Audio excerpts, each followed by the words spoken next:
베드로 하면 꽤나 열정적인 제자라고 생각합니다. 무엇보다 이 요한복음에서 그의 고백은 예수님을 위해서라면 자신의 목숨도 내놓겠다는 결단을 먼저 보여준 바가 있었죠. 요한복음 13장 37절에서 베드로가 이르되 주여 내가 지금은 어찌하여 따라갈 수 없나이까 주를 위하여 내 목숨을 버리겠나이다. 예수님께서 너는 나와 함께 못할 것이다 라고 하는 그 말씀에 베드로는 아닙니다 주님, 제가 목숨을 버리겠습니다. 당신을 위해서, 당신을 따라가기 위해서 내 목숨까지도 버리겠습니다 라는 그 결단에 예수님은 찬물을 확 끼얹어 버리시죠. 요한복음 13장 38절을 보면 예수께서 대답하시되 네가 나를 위하여 내 목숨을 버리겠느냐? 내가 진실로 진실로 내게 이르노니 닭 울기 전에 네가 3번 나를 부인하리라.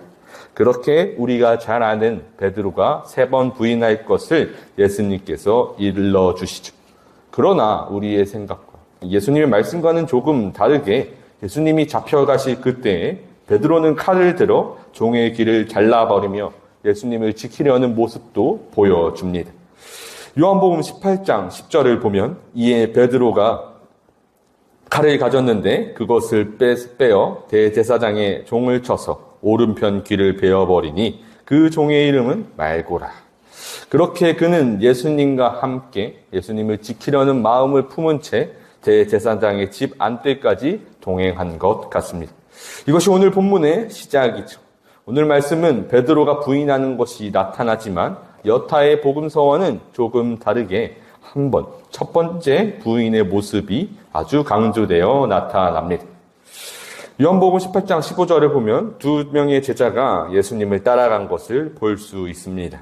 시몬 베드로와 또 다른 제자 한 사람이 예수를 따르니 이 제자는 대제사장과 아는 사람이라 예수와 함께 대제사장의 집들에 들어가고, 베드로와 다른 한 명의 제자는 통상적으로 요한복음을 집필한 사도 요한으로 보고 있습니다. 그런데 이들이 따라간 그 장소가 문제이죠. 대제사장의 집 안뜰이기 때문입니다. 예수님을 잡아간 그들, 예수님을 잡아온 그곳은 예수님을 자기들 나름대로 판결하기 위한 장소이죠. 그리고 그들은 예수님을 이미 죽이기로 작정한 아주 완악함이 드러나는, 무엇보다도 일촉즉발의 장소임이 아주 뻔했습니다. 그런 그곳에 예수와 함께하던 그 무리, 예수님을 따르던 제자들이 함께한다면 그도 어떻게 될지 아주 불보듯 뻔해 보이던 상황이죠. 그러나 우리의 혈기가 가득한 베드로는 죽기까지 따르겠다 고백한 그 결단처럼 지금 그 자리에 함께하고 있는 것처럼 보입니다. 그런데 여기서 즉각적으로 문제가 나타나죠. 17절을 보면 문 지키는 여종이 베드로에게 말하되 너도 이 사람의 제자 중 하나가 아니냐 하니 그가 말하되 나는 아니라 하고, 어떤 문지기 여종이 베드로를 보고 바로 알아본 것입니다. 그가 너가 예수와 함께하던 제자가 아니냐고 물어본 것이죠. 베드로는 즉시 아니라고 말합니다. 첫 번째 부인의 순간이죠. 여기서 중요한 것이 있습니다. 일전에 예수님이 하신 이 말씀을 기억해야 하죠. 요한복음 13장 36절을 보면 시몬 베드로가 이르되 주여 어디로 가시나이까? 예수께서 대답하시되 내가 가는 곳에 네가 지금은 따라올 수 없으나 후에는 따라오리라. 지금 예수님이 걸어가시는 그 길을 당시에 베드로는 걸어갈 수 없다고, 따라올 수 없다고 말씀하셨습니다. 그러나 후에는 따라올 것을 말씀하셨죠. 그리고 그 말씀하신 그 후, 예수님께서 주신다고 말씀하신 그 성령을 받은 이후임을 우리는 알 수 있죠. 지금 베드로는 자신의 혈기로 예수님을 따라가려 했습니다. 그 앞까지, 죽음이 도사리는 그 앞까지 함께 나아갔죠. 하지만 세상이 들이미는 그 칼 앞에, 절대적인 위험 앞에 그는 거부할 수밖에 없었습니다. 즉시 부인했죠. 예수님이 말씀하신 것은 이것입니다. 베드로야, 너의 힘으로 나를 따라오려 한다 한들 너는 그 길을 걸어올 수 없을 것이다. 너는 그 길을 따라올 수 없을 것이다 라고 말씀하신 것입니다. 결국 여기서 가장 중요한 것은 하나님의 길을 걸어갈 때 우리는 나를 의지하는 것. 내가 하나님을 따르고 하나님을 위해서 내 목숨을 내놓겠다고 결단하는 그 결의는 결코 중요하지 않다는 것입니다.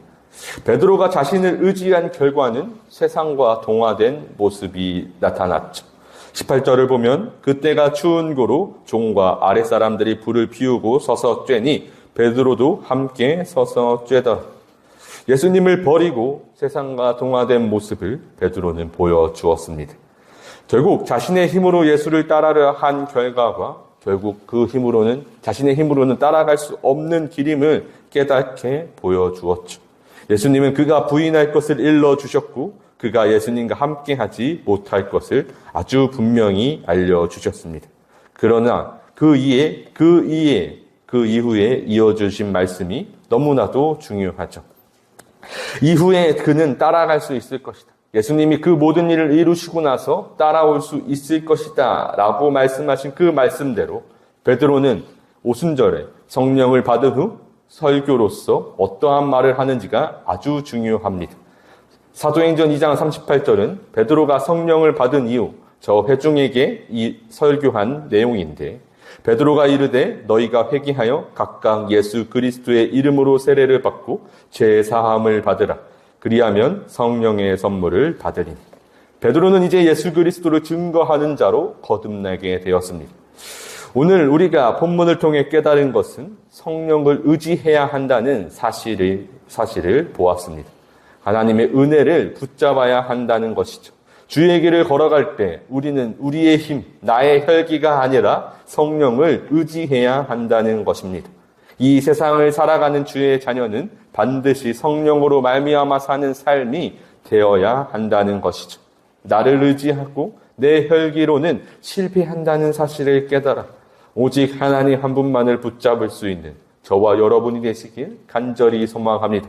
성령으로 말미암아 살아가는 우리가 되어서 언제나 어디서나 어떠한 위험 속에서도 예수 그리스도의 이름을 증거하는 저와 여러분이 되시기를 주님의 이름으로 축복합니다.